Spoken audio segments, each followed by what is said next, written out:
Today, we're going to be making some ribs.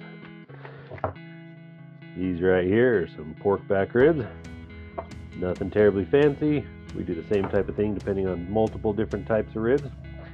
And what we're going to do is smoke these up and then cook them in the sous vide.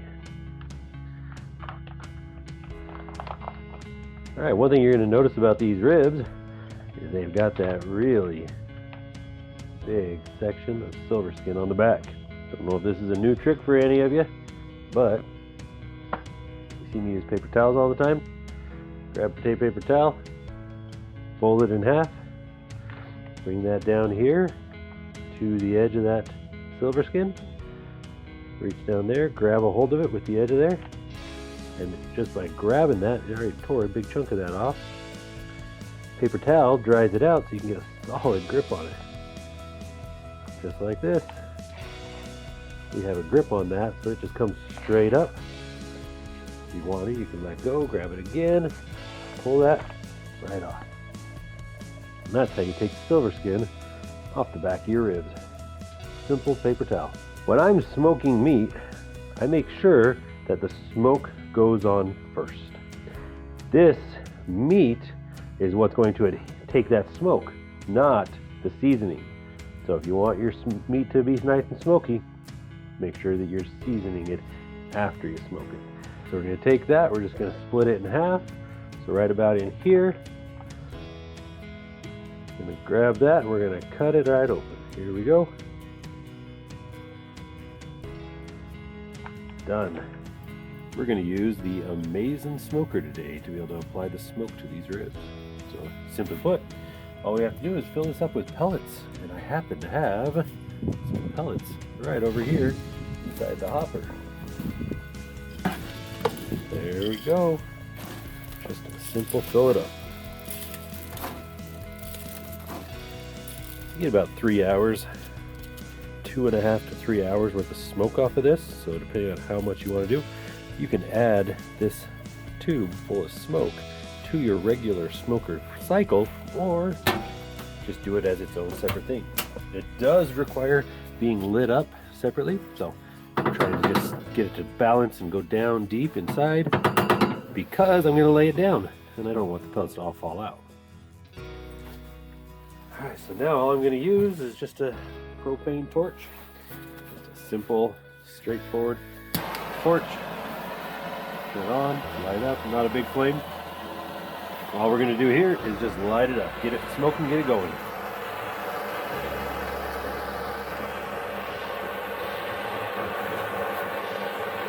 Doesn't take it too long to go, but you want a good burning flame. And we're going to light it up and let it go for a little while, simply to let it really take off. We'll bring the meat out, we'll finish that up and make it just be smoke instead of flames. See the smoke coming off of there already.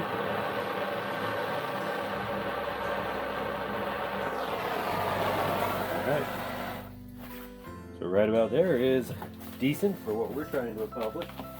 Now when I come out later, I'm going to blow on it, try and get it to come back to a good strong flame, because you just got to make sure it doesn't go out in the middle of what we're doing. Alright, let's get the ribs. You can see the smoke coming off of here already. Good thick dark smoke. I think I'm going to blow on it a little bit just to get it to light up and be flames again and really get some heat.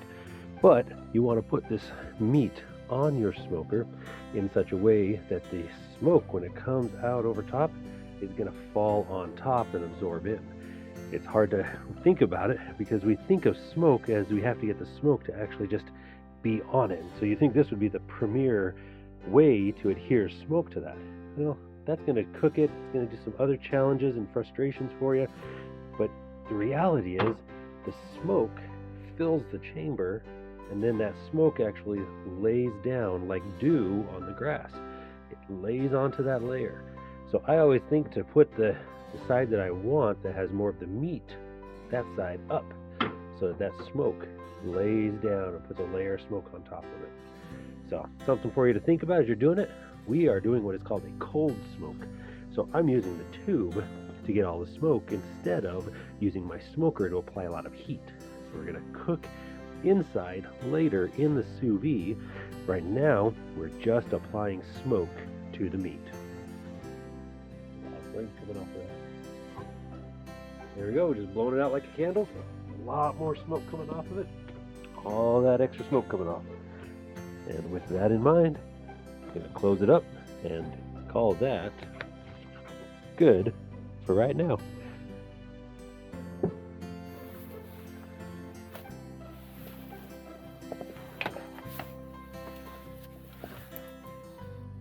Gonna throw some salt on it and a homemade rib rub. One of these days I'll throw the recipe for this in there, because guess what? I'm about out. We're gonna have to make some more. Throw some salt on. Okay. Then we'll put some of our seasoning on. I got a little light on the bottom side, but always nice to put a little bit there, because especially going into the sous vide, it's gonna have the seasoning is going to get kind of absorbed and moved around, so not as big of an issue to be perfect coverage. There we go. Throw a little bit more salt on. As I said, doesn't have to be perfect. Okay, get our seasoning on with our rub.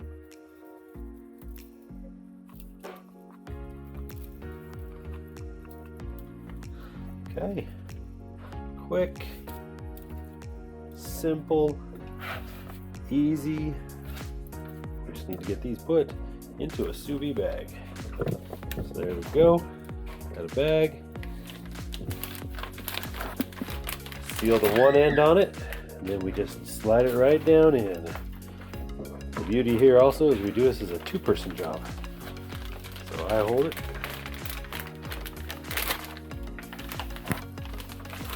Slides it right down in the bag. Quick, easy. Entire goal of this is to make it as easy as we can. Alright, so this particular Cosori C361-VS vacuum sealer. Very straightforward, very simple. It's got a vacuum and seal button. It's got a seal button. It's got a stop button.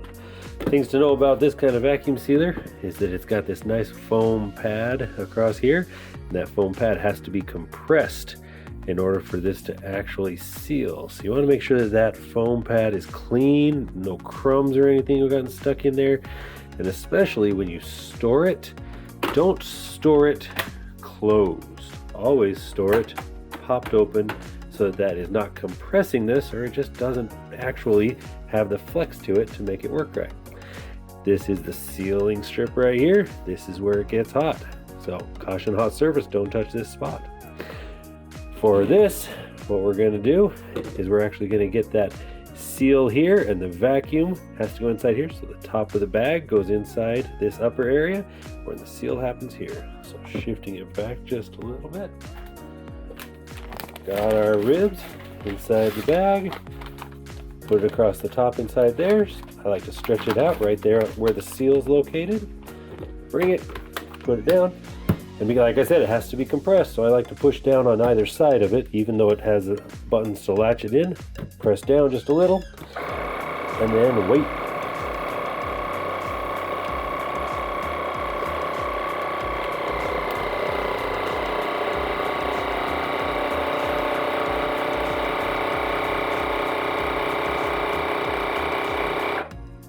Light automatically comes on for the seal function when you do the vac and seal.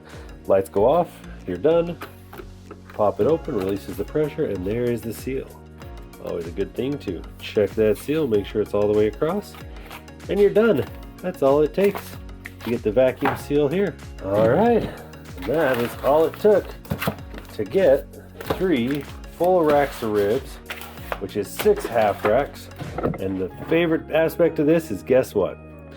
These can go straight into the sous vide right now, or they can go in the freezer. Take them, throw them in the freezer, bring this out and throw it into the sous vide when you're ready to have it. You cook it for 18 hours.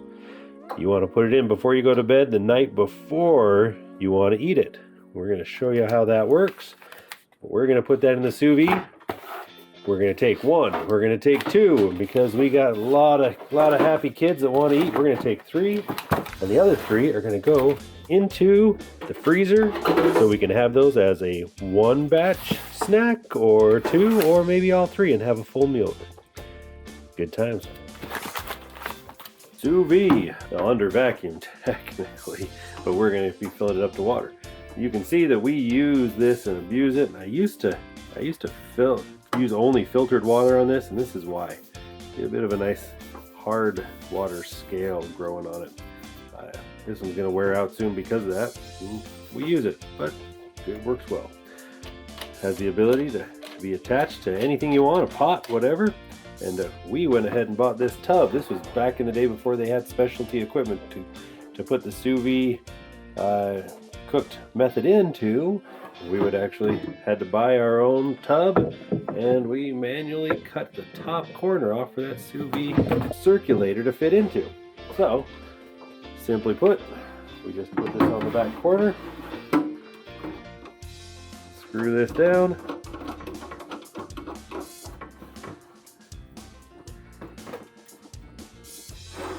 and we're done. Just trying to keep it from actually coming off is all. The lid here, this particular one, we got to kind of put this corner in first, lie it on, and that's how it ends up working for us. It's worked well for us a lot of years, but just a reminder, sous vide can be just about anything you want. Put it in a pot, use some of those sous vide ping pong balls to be able to float on the top and create a cover for it. Any of the above works. This is just the one we've chosen to use. Don't want to overfill it, so I'm just going to go ahead and put our meat in without any water. 1, 2, 3. Remember that the circulation comes from here, so this needs to be able to get through to all the pieces that you're working with. So I'm just going to try and keep a little bit of gap in between them, and then I'm going to fill it up. On the cooker itself, you have the control wheel to be able to set the temperature. For these ribs, I do it at 167 degrees. This is Fahrenheit.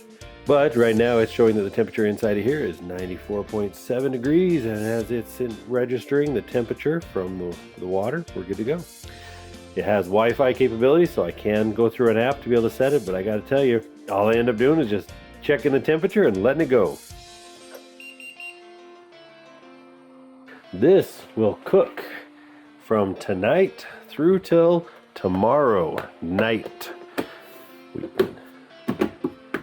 167, like I said, I will oftentimes go solid 18 hours plus.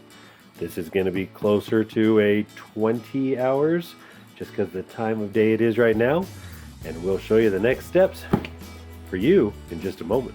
For me, tomorrow. Here we are the next night. There we go. You can see it inside. Here we go. I simply take these, grab them by here because it's 167 degrees elsewhere.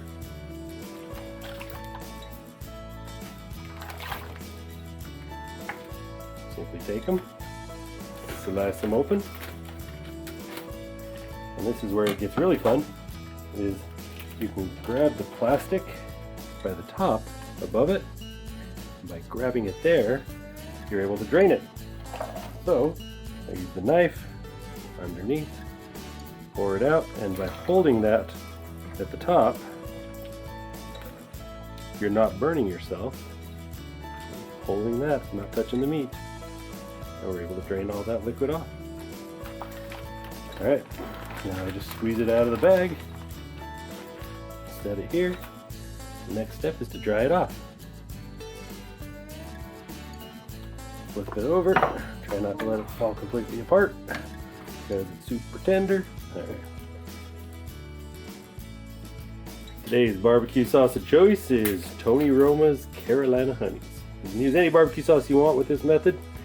Not really going to matter. The main goal we have right now is to caramelize the sauce. So we're just going to put the sauce on, get a nice thick as you can layer, and off we go. So here we are. Pour some on. This is on the bottom. The bottom is where you don't need nearly as much sauce. Okay, let's put that all over. Again, you're trying to get a thick coating, so realize this is going to be the thinnest side and you're just putting a layer on.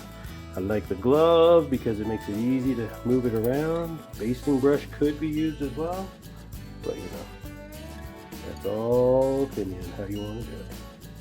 Try and hold that one together a little bit. And as you've seen, everything I do is just get the stuff on there. How precise you are doesn't matter nearly as much as just getting it done. Look at that, one less bone we have to pick out. Okay, here we go. Here we go. That last one's gonna fall apart on me. Alright.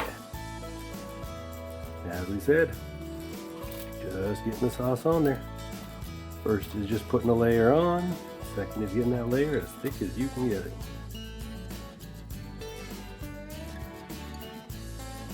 So now I just kind of dab it with my hand, which helps it stay thicker rather than pushing it around with my hand. There you go. That was a lot, but guess what? I can move it around. Happy accidents. You could say I have a Bob Ross way of thinking. I need to grow my hair out so I can really enjoy these happy accidents. There's not a lot of precision necessary, just enjoying life, having a good time. Keep a squirrel in your pocket.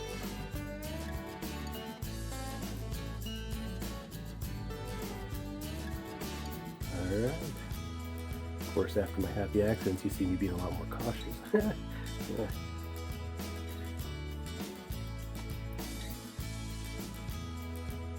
Alright, so now I'm just going to put some across the top. Some more across the top here. And some more across the top here without actually doing anything with it. There's an old family secret. Old family secret. And I'm not going to tell you what it is because it's a family secret. But anytime you're roasting pork, this is the secret. This comes from a guy who grew up on a hog farm. Light dusting of the secret ingredient that I'm not telling you. Light dusting, light dusting. And we don't mix it into the seasoning, into the sauce. If we were to put it into the sauce, then it masks that flavor. By putting it just across the top, we're good. Now, into the oven. We cook them in the oven, hot. Well, right now, today, we're probably going to do it about 425. After you put them in there, you're just looking for this sauce to caramelize. Don't cook the meat. Don't dry the sauce out. Just caramelize the sauce. All right, I'm going to go throw it in the oven. We'll see how it looks on the way out.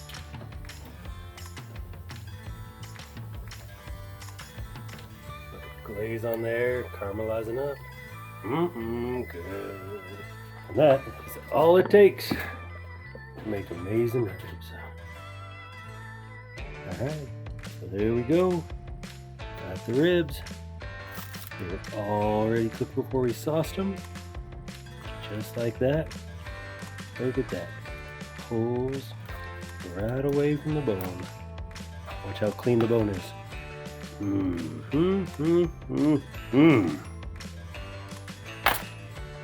And simple little cut of there, straight out of the oven. Gonna burn my mouth off, and I'm okay with that. All right.